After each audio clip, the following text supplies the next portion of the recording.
सावधान, अगर ऐसी गलती किए तो आपका नामांकन हो जाएगा रद्द। ऐसे लोग नहीं लड़ पाएंगे चुनाव। निर्वाचन आयोग हुआ सख्त। क्या इसी तरह के समाचार आप लोग सुनते हैं? और उनको ज्यादा क्लिक भी मिलता है, नेगेटिव चीजें जो बताते हैं उनको ज्यादा क्लिक मिलता है, उनको ज्यादा लोग पसंद करते हैं और उनको ज्यादा क्लिक मिलता है, ज्यादा व्यूज मिलता है। लेकिन ठोक तंत्र पे दोस्तों ऐसा नहीं होता है। जो हकीकत होगी वही बताई जाएगी। और मैं आज आपके लिए कोई भी सावधान और खतरा वाली जो सूचना लेकर नहीं आया हूं। आज मेरे हाथ में देखिए पूरी निर्वाचन नियमावली है और ये ताजा नियमावली है जो अभी भी प्रकाशित हुआ है, वह मेरे हाथ में है।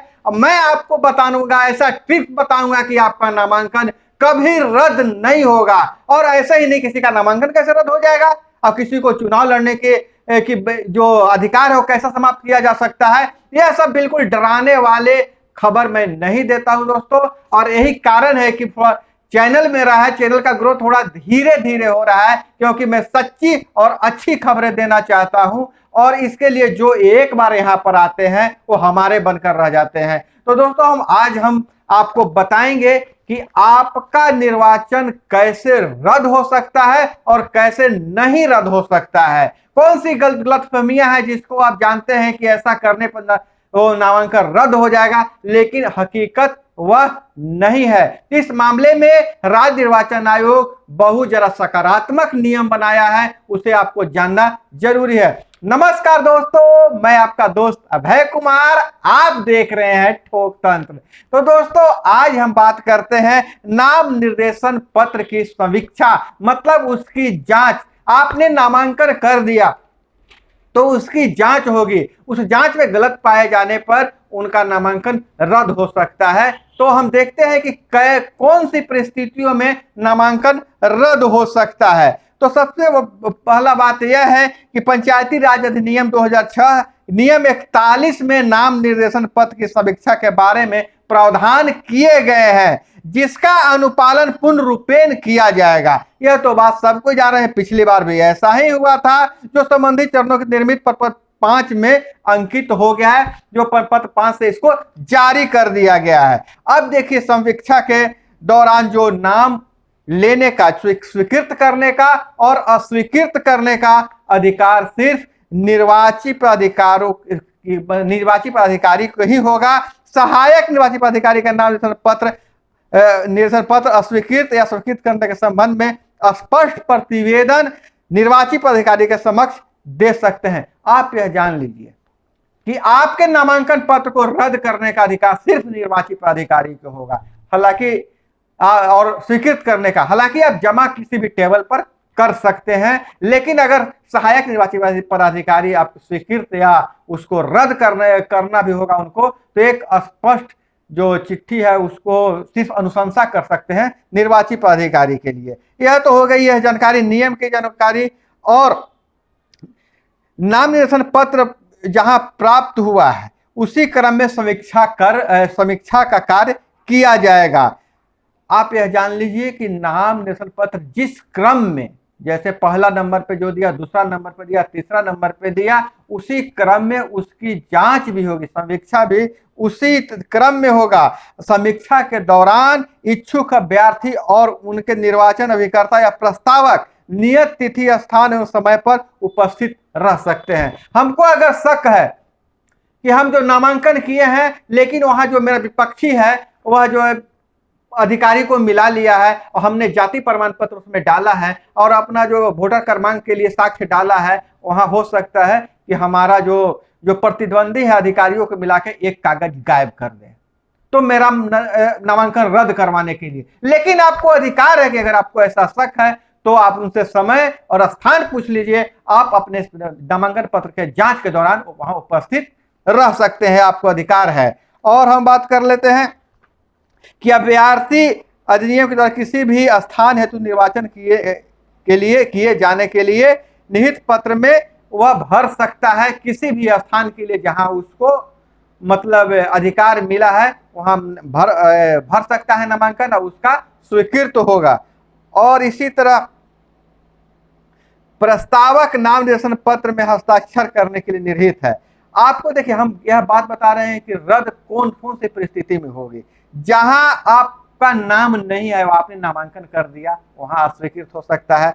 उसके बाद जहां पर हस्ताक्षर करना है, नाम निर्देशन पत्र में हस्ताक्षर के निर्देश पत्र का साथ में प्रस्तावक का नाम निर्देशन पत्र, प्रस्तावक अगर हस्ताक्षर जहां पर उसको हस्ताक्षर करना है वहां नहीं करता है, तब उसका रद्द हो सकता है। और फिर एक देखिए, नियम 3839-40 के उपबंधों का पालन नहीं किया गया है। नियम 3839-40 के लिए अलग से मैं वीडियो बना दूंगा, लेकिन उसको आप समझ लीजिएगा। हालांकि यह गलती होती नहीं है। नाम निर्देशन पत्र पर अभ्यर्थी और प्रस्तावक का हस्ताक्षर नहीं है, यह हस्ताक्षर उनका नहीं है। हाँ देखिए, नामांकन तब रद्द हो सकता है जब जो उम्मीदवार है, उसका प्रस्तावक है, जाली हस्ताक्षर कर दे, मतलब उसका हस्ताक्षर नहीं हो या फिर उस पर हस्ताक्षर नहीं हो नामांकन पत्र में, तो वह रद्द हो सकता है।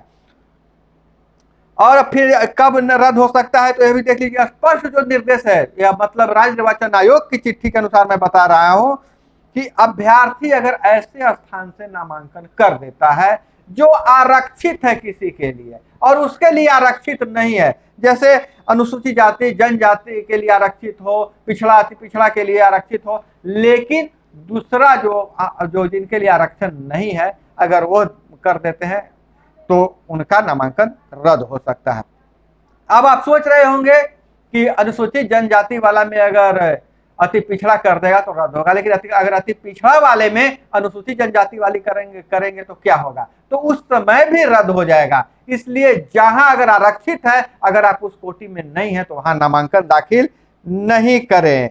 और फिर देखिए, नाम निर्देशन पत्र के नियम 39 में अगर कागजात दाखिल नहीं किया गया है, नियम खंड 6 में कागजात दाखिल नहीं किया गया, कहने का मतलब है कागजात दाखिल का मतलब यह होता है कि अगर आप एफिडेविट नहीं दिए हैं। दूसरी चीज है कि जो मतदाता सूची का जो में जहां नाम है उसका प्रमाण नहीं दिए हैं, तब आपका रद्द हो सकता है नामांकन। आरक्षित अनुसूचित सक्षम पदाधिकारी द्वारा जाति प्रमाण पत्र, और जाति प्रमाण पत्र आपको सक्षम अधिकारी द्वारा निर्गत नहीं है, तब भी आपका नामांकन रद्द हो सकता है। कोई मुखिया से जाति प्रमाण पत्र बनवा लीजिएगा तो वह मान्य नहीं होगा। जहां का मांगा जा रहा है उस सक्षम पदाधिकारी का जाति प्रमाण पत्र आपको देना पड़ेगा, उन्हीं के कार्यालय से द्वारा बना हुआ। और एक देखिए, पंचायती अधिनियम धारा 2006 के धारा 18 उप धारा 5 के तहत जिन मुखिया उप मुखिया के निहित शक्तियों का दुरुपयोग करना, दायित्वों के निर्वहन में दुराचार के दोषी पाए जाने पर इसका आरोप प्रमंडलीय आयुक्त राज्य सरकार द्वारा पदच्युत किया गया है, उनका अस्वीकृत हो सकता है, उनका नामांकन रद्द हो सकता है। अब हम बात करते हैं कि किस परिस्थिति में नामांकन रद्द नहीं हो सकता है। तो देखिए, पहला परिस्थिति यह है कि अगर भूलवश गलती से या प्रिंटिंग मिस्टेक से अगर आपका जो नामांकन जो है पत्र जो दाखिल कर रहे हैं, अगर उसमें गलती से कुछ लिखा गया है, छप गया है, छूट गया है, ऐसी परिस्थिति में आपका जो नामांकन है वो कभी रद्द नहीं किया जाएगा। निर्वाची पदाधिकारी को बुलाकर उसको सुधरवाना है। निर्वाची पदाधिकारी प्रत्येक नामांकन पत्र पर उसे स्वीकृत करने से संबंधित अपना विनिश्चय अंकित करेगा। यदि नाम निर्देशन पत्र स्वीकृत किया जाता है तो संक्षेप में उसका कारण भी बताना होगा। ऐसा नहीं कि साहब चाहे और लिख दिए एक लाइन किया रद्द हो गया, वैसे नहीं रद्द किया, रद्द करने के पीछे कारण भी बताना होगा। और संगठित निर्वाचन मतदाता सूची में की गई किसी पर प्रमाणिक प्रतिलिपि पेश करना, उस परिस्थिति में नामित मतदाता के निर्वाचन में खड़े होने का अधिकार संबंधी निश्चयात्मक साक्ष्य होगा। जब तक यह सिद्ध नहीं किया जाता कि अभ्यर्थी निर्रहित है, तब तक उनका नामांकन रद्द नहीं होगा। इसको समझ लीजिए। अगर कोई जो उम्मीदवार है किसी क्षेत्र में कहीं पद पे है और सुसंगठित क्षेत्र में काम कर रहा है और किसी कारणवश, और कोई कारण हो सकता है, उसने नामांकन कर दिया और कोई सिर्फ आरोप लगा दिया कि यहां काम कर रहे हैं, चाहे इनका नाम नहीं है, चाहे इनको गलत तरीके से गलत तरीके से इनका नामांकन शामिल किया गया है, या कोई यह आरोप लगा दे कि इनकी उम्र पूरी नहीं हुई है, तो भी नामांकन रद्द नहीं होगा। इसलिए रद्द नहीं होगा कि जब तक इसकी जांच नहीं की जाए, जांच होने के बाद ही नामांकन रद्द किया जाएगा। साक्ष्य जब तक नहीं उपलब्ध होगा तब तक नामांकन रद्द नहीं किया जाएगा। और एक बहुत बड़ा कंफ्यूजन होता है कि अगर एक से जगह 3-4 जगह पे नाम है, एक से ज्यादा जगह पर जिनका नाम है, वैसी स्थिति में क्या उनका नामांकन रद्द हो जाएगा? तो दोस्तों मैं बता दूं कि अगर किसी भी उम्मीदवार का एक पंचायत में नाम है, दूसरे पंचायत में नाम है, फिर तीसरे जिले में भी नाम है, अगर कोई एक जगह से चुनाव लड़ना चाहते हैं जहां से, तो वहां उनका वो चुनाव लड़ सकते हैं और उनका नामांकन रद्द नहीं होगा। लेकिन उनको यह एफिडेविट देना पड़ेगा कि मेरा फलाने फलाने जगह नाम है, लेकिन मैं स्थायी रूप से यहीं पर हूं और यहीं से चुनाव लड़ूंगा, एक अन्य किसी दूसरे जगह से मैं चुनाव नहीं लड़ूंगा। ऐसी परिस्थिति में नामांकन रद्द नहीं होगा। और दोस्तों मैं आपको बता दूं, आपके लिए महत्वपूर्ण जानकारी यह है कि नामांकन रद्द करना बहुत रेयरेस्ट केस में नामांकन रद्द करना है।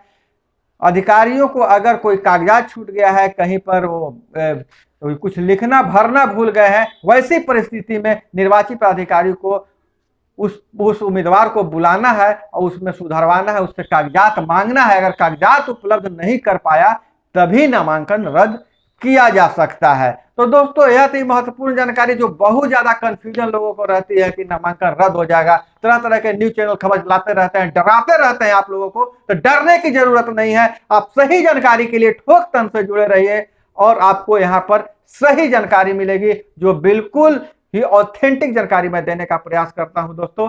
तो दोस्तों वीडियो लंबी नहीं हो जाए इसलिए और जो जानकारी है अगले वीडियो में। अब आपसे हम विदा लेते हैं, मिलते हैं अगले वीडियो में। जय हिंद, वंदे मातरम।